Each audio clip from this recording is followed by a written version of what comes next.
What's up guys, in this video I'm going to show you how to switch to light or dark mode in Affinity. To do that, you want to go ahead and click on the settings on the upper left hand side in Affinity. So you want to ensure that you click on settings. If you're not able to see settings, just simple click off. If you're clicking on the artboard, you may not see it.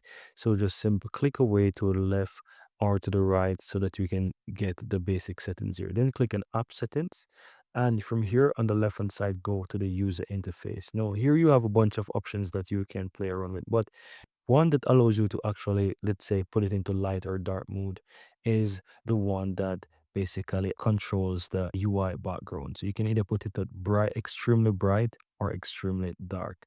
Now it's not going to put it in the white or light. It's just a little bit lighter option and a little bit and a more darker option. So whichever one you choose. So the higher one kind of gives you not the best contrast, but if you bring it down to the lowest, it's going to be more like a dark mode and you have brighter, let's say, text. However, you can also even make the text a bit brighter as well. So as you can see, if I put it like that, I can make the text even more bright, right? So you can always play around with that to make text bright as well. So you have that option with you as well. So you can easily make those changes.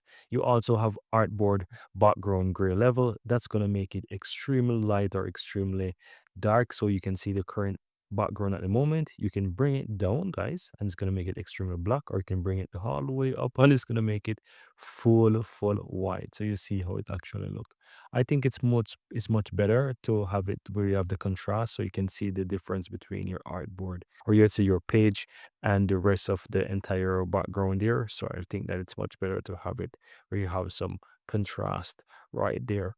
And of course, you have the background gray level that you can actually see right there. I think it's good because you were able to see different contrasts between how things actually look in Affinity. And that's pretty much all that you have to do, guys. Very easy and very simple. Once you're done, click and close, and that's it.